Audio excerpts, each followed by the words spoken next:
Tonight, thousands of Ontario education workers will be walking off the job tomorrow, despite the passing of a new law making that illegal. What they have done is awaken a labor giant. I didn't want to be here.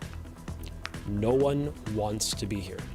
CUPE members reacting angrily today at the passing of the controversial bill, but are not backing down from a strike as parents across the GTA scramble to find last-minute arrangements. Plus, our admission rates are equally double what they were last year at this time. With pediatric ICUs overflowing, hospitals in the province that typically treat adults are being told to accept children to help relieve the pressure. And this is the day which reassures my faith in my art and power of art. A Toronto director is standing tall tonight. Months after her film was pulled due to backlash over its controversial poster, supporters tonight organizing a protest screening in a show of solidarity. Good evening. I'm Kelda Yoon. Many parents likely scrambling for childcare as thousands of Ontario's education workers are set to walk off the job in the morning. Now this, despite the Ford government passing legislation today to make the strike by CUPE members illegal. As Lorena Redicott reports, neither side is showing any signs of backing down. I will be in the House when this happens because he can look me in the eye as he strips away the rights of workers. Union leader Laura Walton says parents should make plans for next week. There will be a strike tomorrow. For how long? For as long as it takes. But that strike will be deemed illegal. Total maximum fines for the union and members, more than $200 million a day. The fines can come and we will look after it. Meanwhile, the education minister blamed the union and says the government made good faith efforts to reach a deal. CUPE wouldn't budge. They refused to take a strike off the table. He says the government had no choice but to pass its legislation. It takes away the education workers' right to strike and employs the rarely used notwithstanding clause. The mediator decided to call off the discussions just in the last few minutes on the basis that we remained far apart. CUPE's leader says they moved by more than half on their wage demands, down for more than 11%. But the government didn't accept that. They say, given the notwithstanding clause, it's gaining them support from across the country. This is about trade union rights, this is about workers' rights, and that is why you are seeing growing support across the province. They don't know what they have started here. During debate on the bill, the opposition parties said the government should have done more. Why are they not doing their work? Instead, they are diminishing the collective rights of all Canadians. This is shameful. Come on, stand up. Do your work. Settle the agreements. Has the Premier, Speaker, directed the Minister to use binding arbitration to offer to continue bargaining beyond the deadline? And if not, then why is the Premier choosing to force this strike? The Canadian Civil Liberties Association also spoke out. Bill 28 is a catastrophe for rights and freedoms. But they acknowledge there may not be anything they can do about it, with the notwithstanding clause in place. Without charter protection, there may be no way for a court to strike down a law that violates human rights. A public outcry might be our only way to stop government abuse. Meanwhile, the education minister sent a memo to school boards, urging them to keep schools open. All along, we made a promise to do whatever it takes to keep kids in class. And we will keep that promise. Despite that, though, many school boards had already said that they plan to close for tomorrow, and they haven't said anything different. As for members of CUPE, they won't be holding their strikes outside schools. Instead, they'll be at other locations, including right here in front of Queen's Park. You can see that yellow fencing that just went up late this afternoon. They also plan to target MPPs' constituency offices, especially members of the government. The big question is how long this will all last. Lorena Redicott, CBC News, Toronto. Now we know schools across the GTA will be closed tomorrow, as Lorena just said, and possibly much longer. And that is leaving many parents and students uneasy. Greg Ross spoke to some of them today. As schools across the province let out for the day, there was uncertainty amongst parents and students as to when they'll be returning. It would be okay for a day or two, but not for a very long time. If they have to sit home for a long time, it's going to be a problem, of course. So far, the school boards only have a short-term plan in place to deal with kids staying home tomorrow. Our students will be learning asynchronously. That means not live online classroom learning, but working independently at home. While some students are okay with the prospect of staying home, you could watch TV and do work at the same time. Most parents are concerned with the potential long-term impacts if the strike stretches beyond tomorrow. Even if the school boards are able to provide online classes, parents say it's simply not the same, especially for older students. For the little ones, it's okay, because for the little ones, whatever they're learning in school, we can teach them at home. It's quite easy. But the big ones, we don't quite much know that what are they going through, what are they learning in school, what's going on, so it's really tough for the big ones. Most parents we spoke to today here in Thorncliffe Park were in support of the school workers and their right to strike. I think everybody has a right to, protest or go on a strike, but if things can work out well, that's better for our kids and the community. They should provide the funds or whatever they're asking for. They're asking for the betterment of the school. So I think probably that should be done. If the strike does continue into next week, the school board say they will start looking into ways to providing live online classes for students. Greg Ross, CBC News, Toronto. With emergency rooms at pediatric hospitals stretched to the limit, Ontario hospitals that typically treat adults are being told today to accept children as young as 14. The directive coming from the head of the province's critical care COVID-19 command center to help relieve some of the pressure. Chris Glover has those details. Right now, emergency room waits in Ontario can top 12 hours, and some adult patients are noticing something. I'm like, oh, wow, there's a lot of kids sick here, coughing and crying. I was shocked. New data confirming an unseasonal uptick in pediatric emergency patients. Historically, this time of year, roughly 800 children visit Ontario ERs for respiratory illnesses each day. This past week, some 2,100 kids went to the ER each day. It's much higher volumes and much earlier in the typical cough and cold season than I've ever experienced. Markham Stouffville Hospital's chief of pediatrics says with mask mandates gone, many kids are more vulnerable after years of COVID precautions. We're seeing a lot of children who may not have been previously exposed to these viruses and are having a bit of a rougher go. Some pediatric patients have COVID, but many have a respiratory virus known as RSV.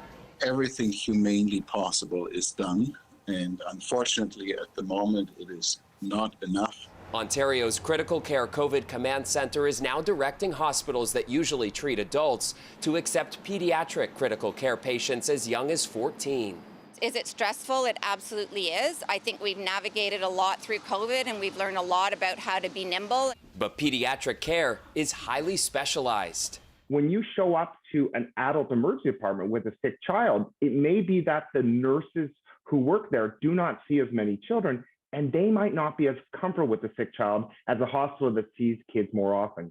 Plus, adult hospitals are filling up too. Last Thursday, the ER at Toronto General was at capacity, and UHN urged doctors to direct patients to other emergency rooms and specialty clinics. Part of the ER strain is due to the shortage of at-home meds like children's Tylenol. And it's really sad when patients are coming in just to get medications to control their kids' fevers. Now parents are being asked to consult their doctor or pharmacist about tricks like cutting up adult pills for young kids. If parents would look into these alternative options, it would prevent them from coming to the emergency room with a less urgent case. With the historical brunt of flu season still weeks away, avoiding an ER trip is among the best ways to help. Chris Glover, CBC News, Toronto. The city looking like something straight out of a Stephen King novel this morning as the fog descends. And we've been seeing a lot of this lately in the GTA. Today's thick layer of fog leading Environment Canada to issue a warning of near zero visibility and hazardous driving conditions throughout much of southern Ontario. Dahlia Ashry joins us now with a first look at the forecast. And Dahlia, that dense fog from yesterday lingering into today. You know, I was driving out earlier and pretty eerie out there.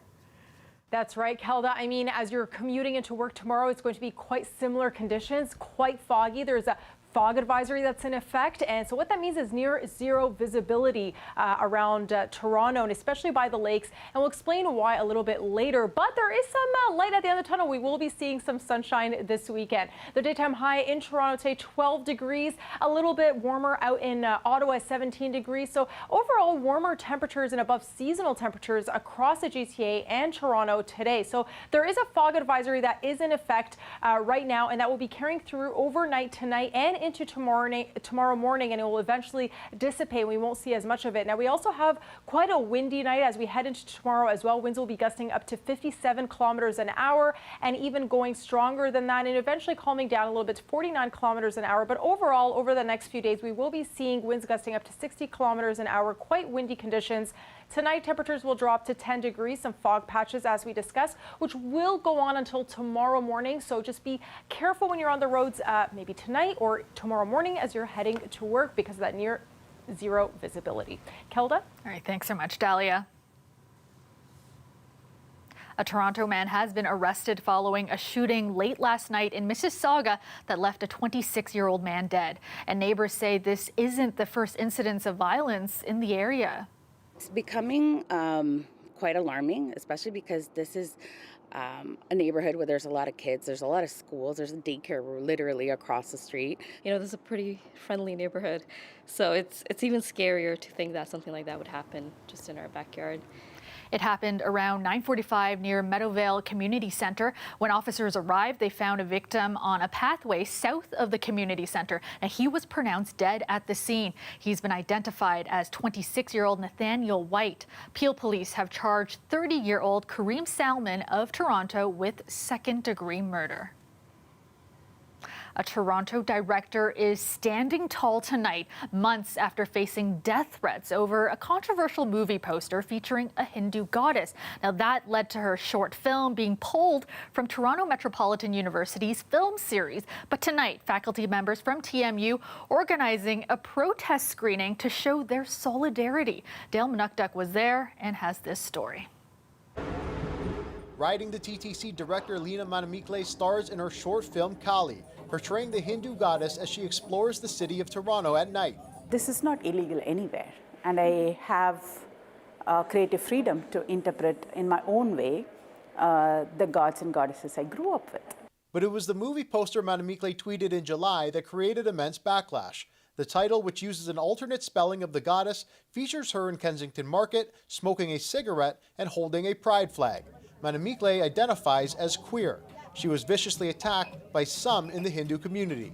Somebody wants to behead me, somebody wants to rape me, videotape it and broadcast it, somebody is doxing my account, somebody is dehumanizing my pictures, my family's pictures, my crew's photographs. So it was like mountains of filth and abuse. Toronto Metropolitan University was set to host a screening of Kali at the Aga Khan Museum as part of its film series in July, but it was pulled. In a statement to CBC, TMU says, while an apology was issued for the discomfort this film caused, the university remains committed to our core values of freedom of expression within an atmosphere free of intimidation.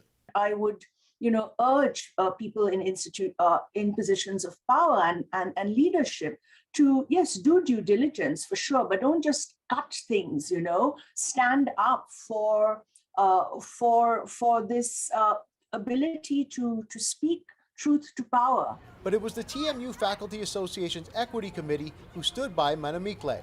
I thought the best thing to do in the case that she was really erased from the program is to have her film screened on the campus where she was erased. At the protest screening of her film tonight, Manamikle was beaming as she was surrounded by support. This is the day which reassures my faith in my art and power of art that can unite everyone under the principles of love, freedom, and compassion. TMU has since nominated Manamikle as an artist in residence. Dale Manukduk, CBC News, Toronto. Welcome back. We're expected to learn tomorrow if thousands of GO Transit workers will be in a strike position in the coming days. And more than 2,000 members of the Amalgamated Transit Union are in their second day of voting on the latest contract offer from Metrolinx. The ATU warned last month that there is a very real possibility of a labor disruption. Union members include GO bus operators, station attendants, fleet maintenance workers, and transit safety officers. They've been without a contract since June 1st. Results of the vote are expected to be released tomorrow. Well, new lows for the real estate market. The Toronto Regional Real Estate Board says last month home sales fell by half compared to the same time last year as new listings dropped to levels not seen in a decade. The board says there were just under 5,000 homes sold last month, a drop of nearly 50% from October 2021. And there were just under 12,000 new homes listed during the month. That was down more than 11% from the same time last year. The average selling price was just over $1 million. That's a drop of just under 6% from a year earlier. Well, they're probably not what you'd expect to see on the water in cottage country. Large steel shipping containers turned into floating homes. Now, owners don't have to pay property taxes and no permits are required to dock them along shorelines. Now, in the townships of Severn and Georgian Bay, mayors and some local cottagers are speaking out against the unusual homes. But as Farah Morale reports, the shipping containers are legal.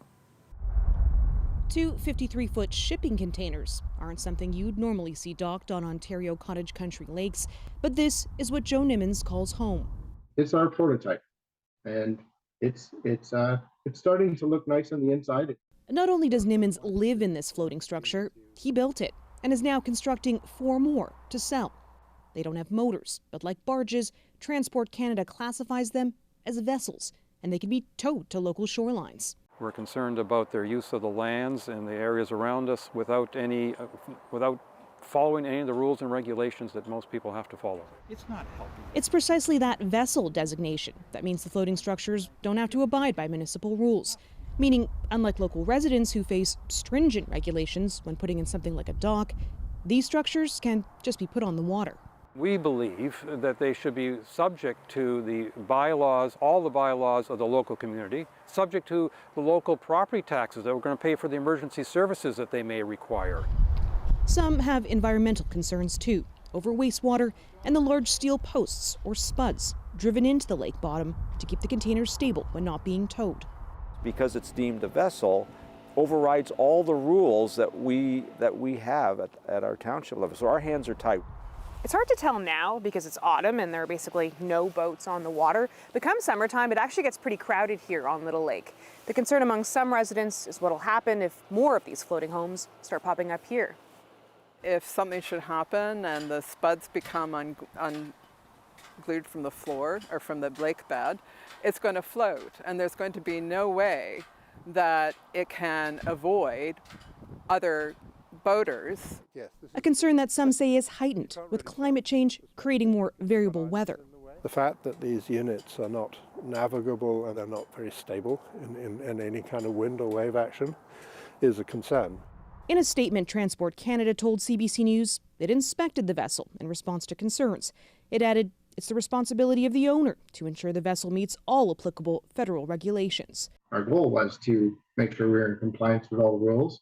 As for Nimmons, he says he has invited locals to meet with him to address their concerns. Meanwhile, cottagers and some local politicians vow to keep fighting against the structure that's creating so many waves in this part of cottage country. Farah Morale, CBC News, Severn, Ontario. All right, let's go back to Dahlia. And Dahlia, that fog here to stay for a little while longer. That's right, Kelda. It almost feels like a post-Halloween eerie hungover situation with the sky, how foggy it is, something we really want to like a scene out of a movie almost. Quite freaky to see all that fog. And well, that's really because there is a fog advisory that is in effect that will be going on until tomorrow morning. But as we head into the weekend, that's about to change. We will be seeing some sunshine. Now, there is some warmer conditions that is on the way as well. I mean, today we're sitting well above seasonal temperatures. The daytime high 12 degrees.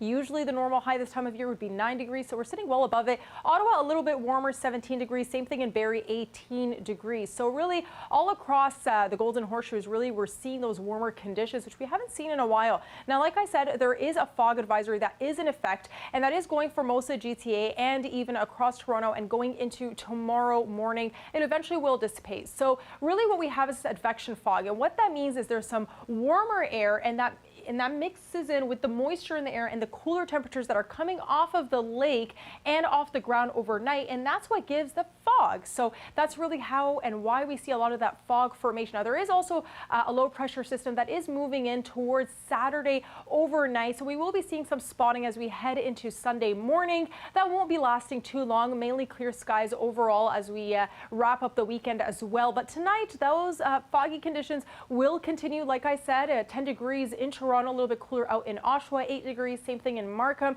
So really foggy across the board. So that means near zero visibility on the road, something to really be careful with because it could be quite hazardous as you're driving overnight tonight or tomorrow morning as you're commuting to work. But eventually that fog will dissipate sometime in the morning around 10 or 11 a.m. Now, Saturday, we're going to be sitting at 20 degrees. It's really the warm day across the whole week, really is what we're seeing for the weekend. And then we will see double digits continue until Saturday. Sunday's when we get back to those single-digit nights, and then a sub-zero condition on Monday night. But that's still a ways away. Really what we have to look forward to is the weekend with the sunny conditions, and we'll eventually say goodbye to those foggy conditions as well. Kelda? Yeah, definitely looking forward to that. Thank you so much, Dahlia. The countdown is on for this year's FIFA World Cup in Qatar, and Canada will be making its first appearance in 36 years. It's a dream come true for athletes who only recently saw Canada as a player on the world stage. I can remember every day going out in the backyard, and what you dream about is playing in the biggest games, and those games are the World Cup. It's just crazy because growing up, I never thought that I never dreamed of playing for Canada in the World Cup. I would always dream of playing for England or Brazil, and because that seemed just more realistic for some reason. This group, with this leadership that we have, we feel really confident that, there's no obstacle that's too big, and, hopefully we can show the rest of the world what we're about. Players made an appearance at Cafe Diplomatico in Little Italy today, trying to shore up support from the Italian fan base who don't have their own team in this year's tournament. Canada will be playing an upcoming friendly on November 11th against Bahrain, ahead of the Cup, which starts 9 days later. Now, not a single member of Canada's roster for that friendly was even born when Canada last played in the Men's World Cup. And that is our show for you tonight. Thank you so much for watching. Maribel Tarouk has your next local newscast tomorrow at 6. I will see you back here tomorrow night at 11. Have a great night, everyone.